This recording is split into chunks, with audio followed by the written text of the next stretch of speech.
How many brands can boast of having been in existence for 100 years? Well, one that definitely can is Raymond. And we have the opportunity for a very special conversation today with the man behind it all. Gautam Singhania, thank you so much for your time for us here at NDTV. And this is I would say, really a standout year, one that will be remembered. Because how many brands can actually make it to 100 years, stay relevant? And for Raymond, this is clearly a very big year. Yeah, absolutely. I mean, we are in a centenary year this year. If I know correctly, there are about 17 brands that have actually made it to 100 years. We'll probably be the 18th one. And, you know, we're still relevant with the consumer. So the company has tremendously evolved from 100 years ago, which when it made blankets for the army, to today, the world's largest worsted fabric manufacturer, suits manufacturer. So yes, it's been an interesting journey, and we look forward to the rest of eternity, I would say. No, so just coming back to that journey for a second, starting off in 1925, like you said, woolen blankets, serving the Indian Army. For the longest time, the destination for men's wear at special occasions. But you've also, in this 100th year, seen a new avatar of the whole business. You are now spinning it off into 3 sections, looking at newer businesses as well. Explain to us the thought behind us and the journey, where you want to stay relevant, but you also want to stay in tune with what is needed in terms of change. So let's just take the textile business first. The textile business in itself has grown. What was fundamentally a worsted manufacturer then grew into polywool, then into polyviscose, then into garments, then into brands. Today you got Raymond, Park Avenue, Parks, Color Plus. You have the whole distribution network that sits on top of it. You have the export business to all the customers. Then you started new product lines. So over the counter, while we were selling shirts, we started selling shirting fabric, cotton fabric, polyester fabric, all kinds of fabrics with shirting. After that, product line by product line has grown. So it's moved actually into a lifestyle brand. You got ethnic wear, you got sleepwear, you got inner wear, you got custom tailoring, you got made to measure. So the Raymond brand has actually evolved and has become more of a lifestyle brand. Of course, we are very strong in the wedding space. We do the ethnic wear, we do the suits and the sherwanis and everything. And the other business, which was small over the last 2 decades, was the engineering files business, which then acquired the auto component business 20 years ago, and then we did the merger with Many Engineering. For the last 8-10 years, I've always had the thought process of how do I create shareholder value? And as a company which had real estate, lifestyle, and engineering auto, you're always getting a conglomerate discount. This became more when 2019, when we actually started our real estate business. So now you had 3 proper businesses within one company, and we always wanted to spin them off into separate companies for 2 reasons. One, you'd get better quality investors and then not get the conglomerate discount. Number 2, you can create the best management and governance structure and the best reward system, because that persons who work for that company then get their bonuses, etc., depend on the performance of their division, as opposed on a conglomerate if somebody else doesn't perform. And of course, that also helps in a re-rating. So when we sold the Fmcg business, I took 100% of my proceeds that I got because I was a 50% shareholder and put it back into the business. We became debt-free. We'd committed to the markets we'd be debt-free by 2025. We became debt-free in 2023. By the virtue of the fact that we became debt-free, we were then able to announce the demerger of the lifestyle business, which was completed earlier this year. And then we announced the demerger of the real estate business. So by next year, mid-next year, 3rd quarter next year, you'll have 3 separate companies. You'll have the lifestyle business, you'll have the real estate business, you'll have the engineering auto business. And the market has certainly rewarded it because they like pure play companies. If you see the lifestyle business, we've created best of class board there. We've created top class management. Same we will do with real estate. Same we'll do with engineering auto. So we're moving to a very different type of professional company. I've also got to think about it that I've also been here for over 4 decades. How do I set up the company for the future? How do I set it up for, my kids are not coming in the business. They're too young. So how do I set it up for the future?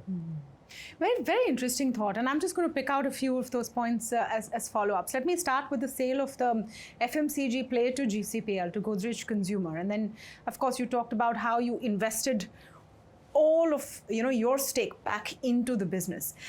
Let's start with the idea of hiving off the FMCG play. Did it seem non-core in a sense? You know what? Everything is for sale at a price, and I think we got a very good price. I think it was one of the best win-win deals because from GCCL point of view, and I can run through the reasons why they thought it was a great buy, because they were able to immediately go from 6 lakh outlets we had to 2 million outlets that they have. They were able to take the EBITDA margin up from 8%, which we were, to 26%, and they got an established play in the FMCG space of deodorants. From our point of view, we took the money, we put it back into the business. That paid off debt. By paying off debt, we were actually able to do the demerger, which is what we always wanted to do. So it was a real win-win transaction. And you've seen the markets reward the demerger. And this is just the beginning of the journey. So Park Avenue, they will continue to make deodorants and advertise on it. We'll continue to make apparel and advertise on it. It'll work a win-win for both. And GCPL shareholders have certainly rewarded them. Our shareholders have rewarded us. It was a really interesting financial transaction. You also talked about the context of the demerger, which I thought was interesting from your comments, is setting it up for the next generation. For the future. For the future. Could be professionally managed, could be any which way. See, my elder daughter is 19. I don't know if she's going to come into the business or not, but she's certainly not going to come in for the next 5-7 years because she has to get an education, she's doing other things. We set up a professional company. She'll still be the principal shareholder. My family will be principal shareholders. At that point, if she decides, we'll see if she wants to come in. If she doesn't want to, she's still got a system and a process that will do well for its shareholders. It's not only my family who are shareholders, there's so many outside shareholders who put their faith in us. So we have to do what's best for the business, we have to do what's best for the family, and if you can marry the two and do the best for both of them, it's the best of all worlds. No, it's a very dispassionate and I would say practical view to succession. In a country where family businesses, succession and professional management always get mired together, which is why I thought it was interesting. Who knows? I don't know if my daughter after 5 years will want to even come into the business. Yeah. I don't know. Yeah. Today's young 19-year-old girls are totally independent in their mind. She might decide to become an artist, and she rides horses. She's an equestrian rider. She may want to pursue that. I don't know. So whilst that process on, we got to do what's best for the millions of other shareholders as well, for the tens and thousands of employees that are here, and we got to do what's correct for the business. No, undoubtedly, the idea of value unlocking is something that the market has rewarded. It has been good for shareholders. One vertical listed, one down to go. So well, now, it's not one down to go. One will become two, so there will be 3 listed. Yeah, okay, so there will be 3 listings. Because the last one will break into 2. Will break into 2, correct. Now, just let's talk about each of the verticals. The lifestyle business is the lion's share. I think 74% of revenue, if I look at it on a consolidated basis right now. Will it always be in prime position, or do you see engineering, real estate catching up No, I certainly see real estate catching up. Because real estate, you come to think of it, is only a 5-year-old business for us. So it's going, I think it'll grow at a faster pace, because I believe if India is going to develop and India is going to be built, it's one of those businesses we've taken 5 years to set up a base. But where we were starting off with, say, 500,000 square feet projects, today I can take on 5 million square feet projects. And if I get a 5 million square feet project, it's not if, it's only a matter of when I will get it. That will then start growing at an exponential pace to where we are today. Yeah, and even in terms of profitability, it looks most exciting. You would say real estate, even in terms of EBITDA margins, etc. Also, your thought of the focus you have done, a lot of joint developments as a strategy, not only looking at investing in very expensive land banks.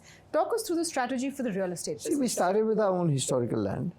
And then we followed an asset-light model where we're going for JDAs. Today we've got about 5 JDAs. against all other relative developers in the city, it clearly shows that we are bringing a value proposition to the partner. We're the only company that's delivered 2 years ahead of RERA. We're doing a slab in 6.5 days. We have 25% market share in Thana. It's a good quality product. Our projects get sold off plan. So we've created our own rule book because we didn't know the rule book. We didn't come from the industry. So today, in Thana, we are a preferred developer.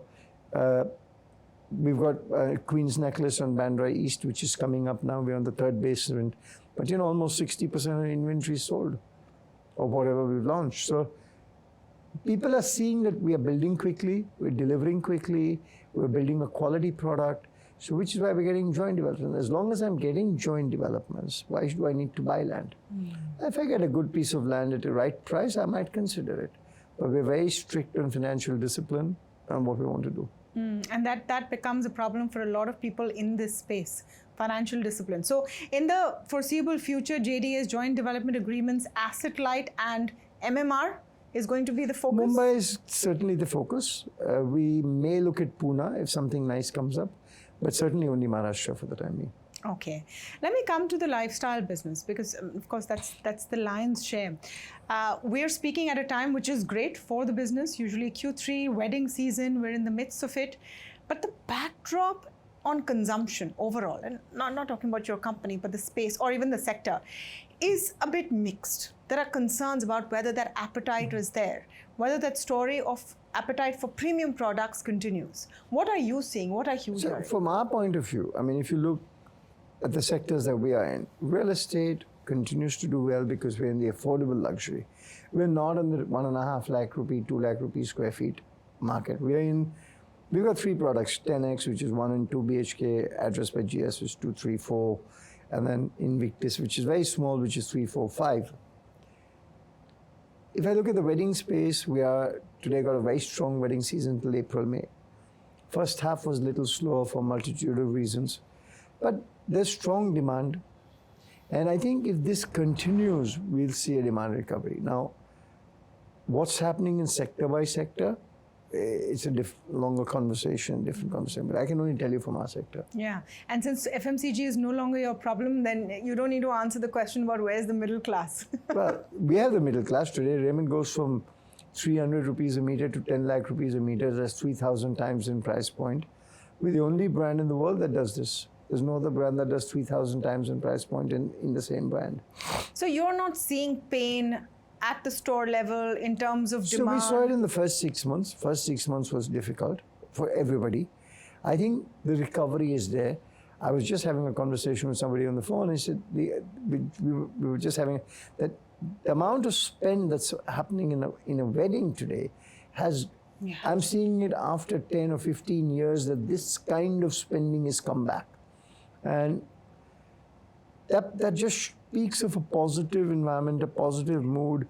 I mean, the amount of wedding invitations that I've got, say, this December is more than that I have in the last 10 years. So it just shows there's a buoyancy, there's a spending, there's vibrancy, and I think there's always a lag that you'll see this off. Yeah. Only thing about weddings is I don't know if the proportion of spends on the groom's clothes increases. It does, because see, what happens is it may not increase the proportion of everything else because you're spending a lot of money. But when you go from 2 functions to 3 functions to 4 to 5 to 6, you still need clothes. Yeah. You're not going to repeat the outfit on the next day. So one day you might have a churidar kurta, one day you might have a sherwani, one day you might have one gala, one day you'll have a waistcoat with a shirt, one day you'll have a suit, one day you'll have a jacket. You still have 6 different things you can give. I mean, we're talking about a wedding that's happening, it's starting today and is going on till Monday. So it's a 5-6 day wedding.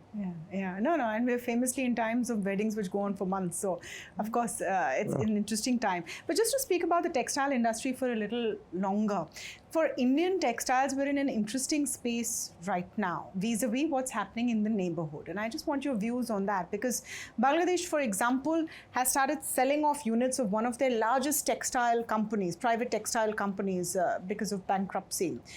You saw that impact with a lot of textile stocks also reacting positively. Just on the ground, I'm wondering if you're seeing that opportunity for India. Absolutely. I mean, we've seen, as soon as all this crisis started, customers have started coming here. But see, Bangladesh has 2-3 issues. One, it was more the casual wear industry, more than the formal wear industry. So that's already started to move here. We've got inquiries, but we'll take time to develop that because we're not so much in the casual wear space because we outsource everything. But in the formal wear, we immediately did get orders. Number two, the biggest problem with Bangladesh was it had no fabric supply. So customers are now saying it's not only the cost that's the advantage, it's the lead time. So if you took, say, bought fabric from me, shipped it to Bangladesh, and then they did the garmenting, today you're getting an integrated solution in India. So you might pay a little bit more money, but you save 10, 15 days. And then your demand forecasting for 10 to 15 days is shorter, and that has a value in money. Having said that, the integrated solution was always available in India. That little bit more was the problem, right? It costs a little more. The minute you have a little bit of instability in a nation, or you see a risk to your supply chain, you then move. Because a customer sitting in the US cannot afford a disruption. So, which is why I'm wondering, because the instability is there right now, may resolve itself quickly, may not. Once you change your supply chain, then to get it back is very difficult. Once you see, the way I always say, I say, if China was so good, why do our exports go up? There's obviously a value that a customer sitting in the US or Europe is seeing in you that is beneficial to him. Because if China was so good, they'd only buy from China. Why would they buy from you? If Bangladesh was so good, why would I be able to export? I would not be able to export. There is a value I provide, and I must continuously capitalize on that value I deliver. On a sector industry basis, what do you think Indian textile companies, exporters need to do to become competitive in a sustainable way on a global level? I mean, this is Bangladesh, but then there's Vietnam, there are other countries who are competitive. What does the industry need to do? I think one of the things this country needs to on a macro level is the labor laws. We need to figure the labor laws out, which has been a long pending issue. But having said that, I think India is in a great place. Modi ji has put us right on top and from a perception point of view. And Mr. Trump coming, if he imposes tariffs on India, he's going to put more on China from what he states. So his tariffs will actually become a competitive advantage for us. So let's wait for him to come to power and see what he does.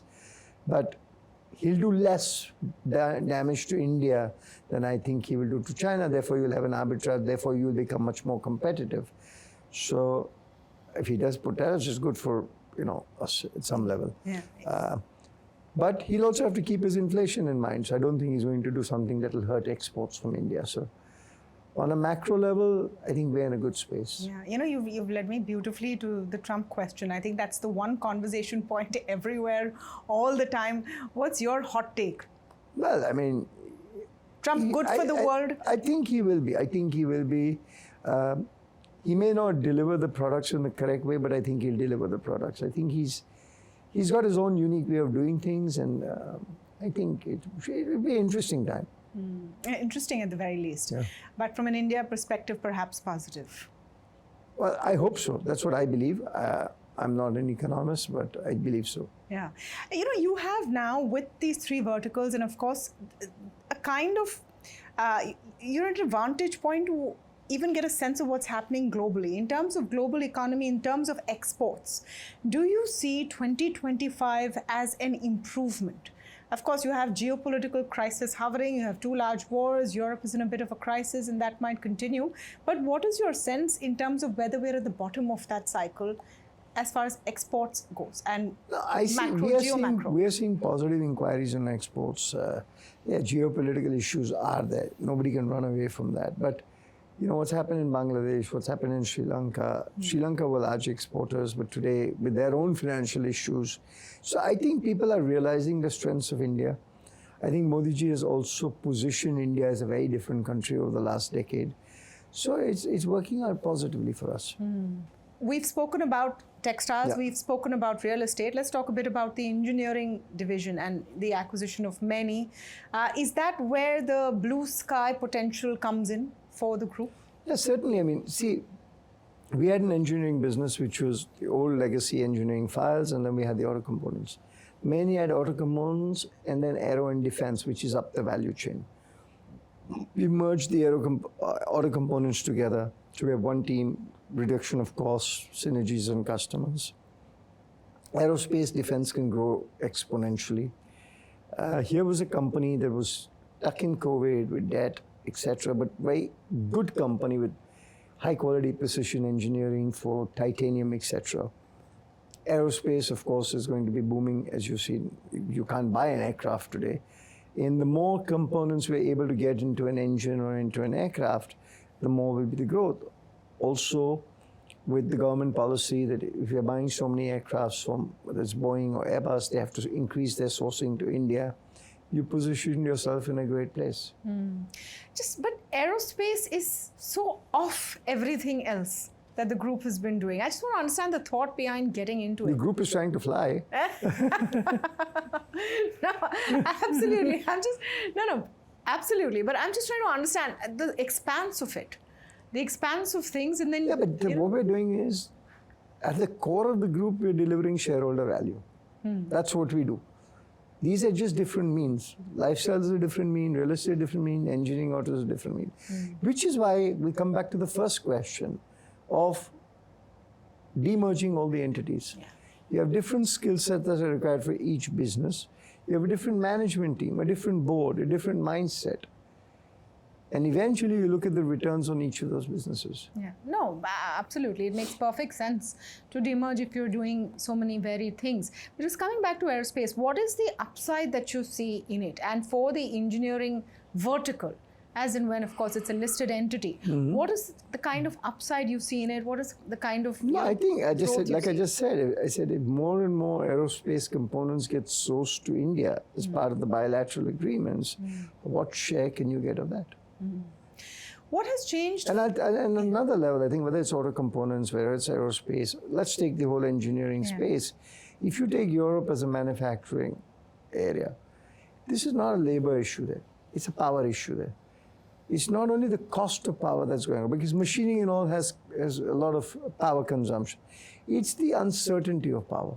So whilst labor cost is an issue for them, while they could live with a higher cost of power, with the war in Russia-Ukraine, even certainty of power is less. So they would be happy to move. I mean, I'm betting on the fact that a lot of manufacturing in Europe would start moving to this part of the world. Yeah, that's where the big, I suppose, opportunity lies. And the cost benefit. What you did with textiles 25 years ago and took advantage of labor, you can do it with this. Would we be on par in terms of technology, in terms of R&D, in terms of those kind of skills? The fact is, if we supply to BMW, Mercedes, Audi, obviously we're on par with the components that we make. So we make, okay, there are certain components we can make and certain components we cannot make. So we have to learn the components we can't make. But the fact is we supply engines, components for Boeing and Airbus. Those are high precision technology items. So obviously you're at par. You know, you spoke earlier in the interview, and it was a passing mention to China in the context of Trump, etc. I just want to understand how you see the China threat vis-a-vis India business. Our import dependence is now, and we're thinking about it, to cut down import dependence from China on various aspects. Even so, dumping is an issue in various sectors. How do you view China? I think this is something the government has to look at. There is dumping even in the textile sector. Yeah. But eventually, I think branding goes higher than dumping. We've seen all kinds of product. All you can do is report it, get people caught for it, etc., etc. But beyond the point, you can't do anything. It's for the government to deal with this issue.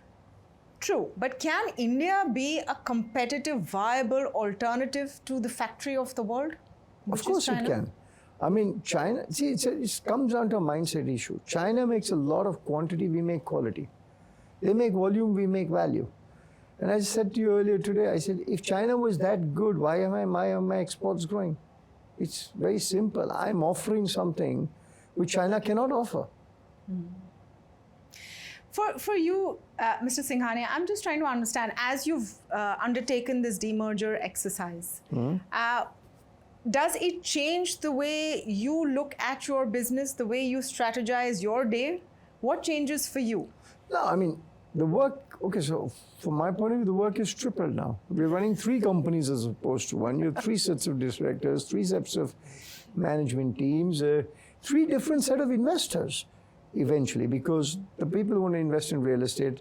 So yes, I think in the short term, the work has changed dramatically, but water will find its own level. So you have increased value for shareholders at the cost of your time management. Well, you know, I'm here to increase my own shareholder value, so why not? I'm happy. I'm enjoying what I do.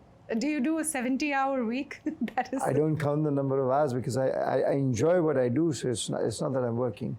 Do you believe in the philosophy of a 70-hour week? Because that's been. The complete man finds a balance for everything. Ah, that's a great way to segue in. So what does the complete man do on his time off? Well, you know, I take my time off when I want my time off, and I'm working. So I'm always working. I'm always off because for me, work is pleasure. I could be sending 3 emails in a lift. It doesn't matter. And I find different ways to take my time off. So. And of course, one of them is your passion for vintage cars. Vintage cars, race cars. I've raced a lot.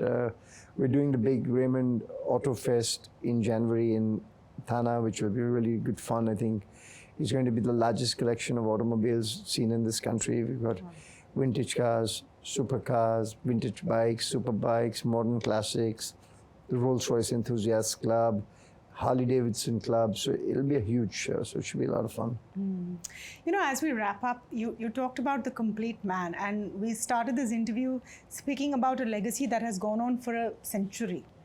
Today, when you talk about the complete man or the sense of what a complete man is it very different from 1925, and what has changed in your view?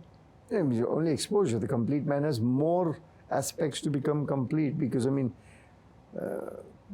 the proposition of being the complete man, as the world has grown, the exposure, your expanse has grown. In 1925, the complete man sat at Breach Candy and didn't really leave Breach Candy.